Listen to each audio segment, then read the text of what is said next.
अस्सलाम वालेकुम नाज़रीन। जब अल्लाह तबारक व तआला किसी के हालात को बदलना चाहता है और इसके साथ खैर का और भलाई का मामला करना चाहता है और किसी की ज़िंदगी को बदलना चाहता है तो इस शख्स के अंदर 7 ऐसी अलामतें ज़ाहिर होती हैं कि अगर कोई शख्स ये 7 अलामतें अपने अंदर महसूस करे और इनके साथ चीज़ों को अपनी ज़िंदगी के अंदर अमल में ला रहा है तो याद रखें कि अल्लाह तबारक व तआला ने इसके साथ खैर का और भलाई का मामला फरमाया है। अल्लाह तबारक व तआला इसकी नुसरत और मदद करने वाला है। अल्लाह तबारक व तआला इसकी ज़िंदगी के हालात को बदलने वाला है। आए जानते हैं कि वो 7 अलामतें और निशानियाँ क्या हैं जो हमें महसूस नहीं होती हैं, जबकि हमें इन चीज़ों को समझना चाहिए कि हाँ मेरे अंदर ये निशानियाँ और इलामत हैं, तो यकीनन अल्लाह तबारक व तआला मेरे लिए बेहतरीन फ़ैसला करने वाला है। इन 7 इलामतों में सबसे पहली चीज़ यह है कि नबी सल्लल्लाहु अलैहि वसल्लम ने फरमाया, जिसके साथ भलाई का इरादा फरमाता है उसको दीन की समझ अता फरमाता है। खूब अच्छी तरह समझ लें कि अगर हमारी ज़िंदगी के अंदर दीन की समझ है, अगर हमारे अंदर हलाल व हराम की पहचान है, हम नमाज से मुतल्लिक और तमाम चीज़ों को जानते हैं, हमारा कुरान करीम पर अमल है, यानी कुल मिलाकर अगर हमारी ज़िंदगी का हर अमल दीन के मुताबिक है, इस्लाम के मुताबिक है, अल्लाह और इसके रसूल सल्लल्लाहु अलैहि वसल्लम के फरमान के मुताबिक है और हम दीन को सीखने की कोशिश करते हैं, हम कुरान पढ़ने की और कुरान को समझने की और कुरान को सीखने की कोशिश में लगे रहते हैं, हम हदीस मुबारक को सीखने की कोशिश में लगे रहते हैं, हम अल्लाह के रसूल सल्लल्लाहु अलैहि वसल्लम के हदीसों को, आप सल्लल्लाहु अलैहि वसल्लम की सीरत को पढ़ते हैं, समझते हैं और अपनी ज़िंदगी के अंदर लाने की कोशिश करते हैं और दीन को समझने की कोशिश करते रहते हैं। तो समझ लीजिए कि अल्लाह तबारक व तआला ने हमारे साथ खैर का और भलाई का मामला फरमाया। कितनी खूबसूरत बात है ना कि अल्लाह जिसके साथ खैर का मामला फरमाता है, जिसके साथ भलाई का मामला फरमाता है, तो इसके अंदर दीन का जज्बा पैदा होता है, दीन का शौक़ पैदा होता है। इस बात को अपने जहन में नोट कर लीजिएगा, चाहे हालात कैसे भी हों, लेकिन अगर हमारे अंदर दीन के सीखने का शौक़ और जज्बा है तो समझ लीजिए कि अल्लाह हमारे साथ बहुत बेहतरीन कर रहा है। अब दूसरी बात जानते हैं, कुरान में है अल्लाह तबारक व तआला जिससे चाहता है इज़्ज़त देता है और जिससे चाहता है ज़िल्लत देता है, यानी किसी को इज़्ज़त देना और किसी को ज़िल्लत देना, किसी को अजीज़ रखना, किसी को ज़लील करना। यह अगर ताकत और कुदरत किसी के अंदर है तो सिर्फ एक अल्लाह के अंदर है, एक अल्लाह के पास ही इस चीज़ की ताकत है कि वही अल्लाह अगर किसी को इज़्ज़त देना चाहता है तो कोई इसको रोक नहीं सकता, और अगर अल्लाह किसी को जलील करना चाहे तो फिर इसको ज़िल्लत से कोई रोक नहीं सकता। यह कुदरत सिर्फ अल्लाह के पास है। कोई शख्स अपने माल और पैसों के बलबूते पर इज़्ज़त हासिल नहीं कर सकता। अगर इज़्ज़त किसी को देता है और तो सिर्फ अल्लाह ही देता है। हमारा यकीन और इत्मीनान होना चाहिए और इंसान इल्म हासिल करके, कुरान सीख कर, अपने अल्लाह को राज़ी करके अल्लाह के यहाँ अपना एक मकाम और मर्तबा पा सकता है, अपने अल्लाह के यहाँ इज़्ज़त पा सकता है। अल्लाह तबारक व तआला इसके लिए दर्जात को बुलंद करेगा। इससे बेहतर कौन सी इज़्ज़त हो सकती है। कल क़यामत का दिन होगा और जो गुनाहगार बंदा है, जिन्होंने अल्लाह की नाफरमानी की है, अल्लाह तबारक व तआला कल क़यामत के दिन इनको जलील कर देगा, और जो अल्लाह को खुश करने वाले अमाल करते रहें, क़यामत में अल्लाह तबारक व तआला उनको बाइज़्ज़त कर देगा। ये अल्लाह का तरीक़ा कि अल्लाह जिसे चाहता है इज़्ज़त देता है, जिसे चाहता है जलील करता है। यह हमारे दिल में अक़ीदा होना चाहिए। अब आते हैं तीसरी बात की तरफ कि अल्लाह तबारक व तआला अपने बंदों को आज़माना चाहता है। अगर किसी पर कोई आज़माइश आ गई और फिर इस आज़माइश पर अगर कोई शख्स सब्र करता है और अल्लाह इसके फ़ैसले पर राज़ी रहता है कि अल्लाह ने मेरे लिए जैसा फ़ैसला किया है मैं इस पर खुश हूँ, तो अल्लाह ताला उसको नवाज देता है। अल्लाह तबारक व तआला इसको राज़ी कर देगा अल्लाह तबारक व तआला इसको खुशहाल कर देगा, क्यों ना कि वो अल्लाह के फैसले पर राज़ी है, अल्लाह तबारक व तआला की दी हुई आज़माइश पर राज़ी है।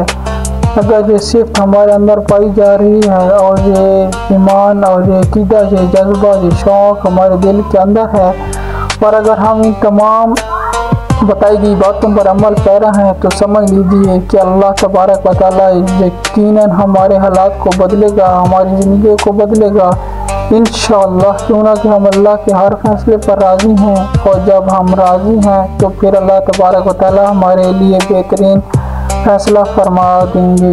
आए अब चौथी चीज़ को समझते हैं। इंसान से चलते फिरते कई गुनाह हो जाते हैं, ज़बान से गुनाह होंगे, हाथों से गुनाह होंगे, और कई ख़ताएँ इंसानों से हो ही जाती हैं। लेकिन जब इंसान गुनाह हो जाने के बाद अल्लाह तबारक व तआला से दुआ करता है, तौबा करता है, अल्लाह तबारक व तआला से मग़फ़िरत चाहता है, इस्तिग़फ़ार पढ़ता है, अल्लाह तबारक व तआला के सामने आजिज़ी करता है, गिड़गिड़ाता है, तो अल्लाह तबारक व तआला को ऐसे बंदे बहुत ज़्यादा पसंद है। जो शख्स अपने आप को पाक रखता है ज़ाहिरी तबार से, बातिनी तबार से, यानी किसी के बारे में दिल में नफ़रत नहीं रखता, ग़ीबत नहीं करता, किसी के बारे में बुग़्ज़ नहीं रखता, अदावत और दुश्मनी नहीं रखता, सबको अपनी तरफ से माफ़ कर देता है कि मैंने तुम्हें माफ़ कर दिया है। तो जो शख्स अपनी ज़ाहिरी और बातिनी हर चीज़ को पाक करता है, तो अल्लाह तबारक व तआला इस शख्स से बहुत ज़्यादा मोहब्बत करता है। हदीस मुबारक का मफ़हूम है कि जो शख्स बावज़ू रहता है या इस तरीके से अपने आप को पाक रखता है और पाक रखने की कोशिश करता है, बावज़ू सोता है, तो फरिश्ते इसके पास रहते हैं। इससे बेहतर चीज़ और क्या हो सकती है कि हमारे पास फरिश्ते मौजूद हों। हम कुरान पढ़ते हैं तो गोया कि हम अल्लाह तबारक व तआला से बराह रास्त गुफ्तगू कर रहे हैं। कितनी खूबसूरत बातें हैं ना, कितने अच्छे, कितने बेहतरीन अमाल हैं। ये कि हम छोटे हैं, लेकिन अल्लाह तबारक व तआला की तरफ से ये इनाम बड़ा है, अजर बहुत बड़ा है। पाँचवीं चीज़ की तरफ आते हैं, और वो तो बड़ी ही प्यारी चीज़ है जिसकी तौफीक सिर्फ अल्लाह के लाडलों को ही मिलती है, और वो है तहज्जुद की नमाज।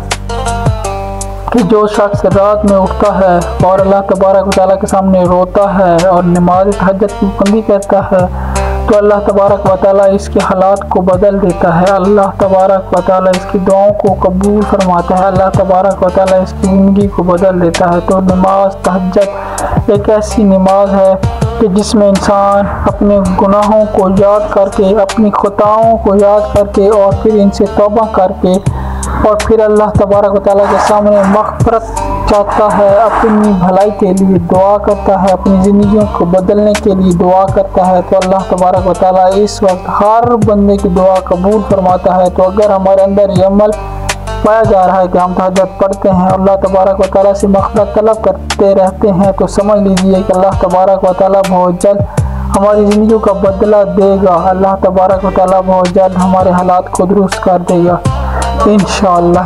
अब आते हैं छठी चीज़ की तरफ, और वो है अल्लाह से खूब दुआएं करना, इस यकीन और इस एतमाद के साथ कि अल्लाह ने हमारे नेक अमवाल को कबूल कर लिया है। और अगर हमें अल्लाह की ज़ात पर यकीन है कि हम अल्लाह ने मेरे हर अमवाल को कबूल कर लिया है और मेरी दुआ भी कबूल कर ली है, तो समझ लो कि अल्लाह तबारक व तआला ने हर मसला को हल कर दिया है। यकीनन हमारा ईमान जितना मजबूत होगा, यकीनन जितना मजबूत होगा, अल्लाह तबारक व तआला इस ईमान, इसी यकीन, इसी एतमाद और इसी भरोसे के मुताबिक हमारे लिए फ़ैसला फरमा देगा। और हमें हुक्म भी यही है कि अल्लाह के साथ हुस्न ज़न रखें। और एक हदीस का मफ़हूम है कि मैं बंदे के गुमान के साथ हूँ, यानी हम अल्लाह के बारे में जैसा गुमान रखेंगे, अल्लाह हमारे साथ वैसा ही मामला करेगा। अब सातवीं चीज़ के बारे में बात करते हैं, और वो है अल्लाह तबारक व तआला का शुक्र अदा करते रहना। अगर हमारे अंदर अल्लाह की नेमत का शुक्र करने का जज्बा है कि अल्लाह ने जो कुछ मुझे दिया है, मैं बहुत शुक्र अदा करता हूँ कि अल्लाह ने आपने मुझे इतनी बेहतरीन खूबसूरत ज़िंदगी दी है। अल्लाह मैं तेरे शुक्रगुज़ार हूँ। अल्लाह आपने मुझे इतना माल दिया है, मैं आपका शुक्रगुज़ार हूँ। तो क्या मिलेगा इसको कि हर चीज़ पर अगर बंदा शुक्र अदा करेगा अल्लाह का, तो अल्लाह तबारक व तआला इसकी हर चीज़ के अंदर बरकत अता फरमा देगा। ये तो अल्लाह का फ़ैसला है कि अगर शुक्र करने की आदत बना ली जाए और मुसीबत पर सब्र करने की आदत बना ली जाए, तो अल्लाह तबारक व तआला बहुत ही जल्द इंसान के हालात को बदल देता है। आज हमारे अंदर से अल्लाह का शुक्र अदा करने का जो हमारा मिजाज होना चाहिए वो ख़त्म हो गया है। तो हर चीज़ पर हमें अल्लाह का शुक्र अदा करना चाहिए। पानी पी लिया, अल्लाह का शुक्र अदा किया, चाहे नमाज पढ़ ली, अल्लाह का शुक्र है कि हमने तेरा जो फ़र्ज़ था, ये जो वाजिब था, जो अमल था, वो हमें अपनी हिम्मत और ताकत के मुताबिक अदा किया। ऐ अल्लाह कबूल करना तेरा काम है। ऐ अल्लाह तेरा शुक्र है कि हमने ये एक नेक अमल कर लिया है, ताकि अल्लाह तबारक व तआला हमें आइंदा भी इस अमल की मज़ीद बेहतरीन तरीके से अदा करने की तौफीक अता फरमाए। अल्लाह ने हमें कुछ खाने पीने या हमारी तिजारत के लिए कुछ असबाब दे दिए हैं, तो अल्लाह का शुक्र अदा करें कि अल्लाह तेरा शुक्र है। इसी शुक्र की बुनियाद पर अल्लाह तबारक व तआला हमारे लिए फतूहात और बरक़ात के दरवाज़े खोल देगा। तो शुक्र बहुत बड़ी चीज़ है। अगर हम अपने अंदर ये महसूस करते हैं या हमारे इस पर अमल है कि हम अल्लाह का शुक्र अदा करते हैं, तो समझ लीजिए कि हमारे लिए अल्लाह तबारक व तआला ने हमें बहुत बड़ी नेमत से नवाज रखा है। आज की इस वीडियो में हमने 7 बातों के बारे में जाना। अगर हम इन सारी चीज़ों पर अमल कर रहे हैं या करने की कोशिश कर रहे हैं और अल्लाह की ज़ात पर यकीन भी है, तो अल्लाह तबारक व तआला बहुत जल्द हमारे हालात को दुरुस्त कर देगा इंशाअल्लाह तबारक व तआला। आपको अगर जो मेरी वीडियो अच्छी लगी हो तो मेरे चैनल को ज़रूर सब्सक्राइब करके साथ में बेल आइकन को प्रेस कर दीजिएगा। ऐसी वीडियो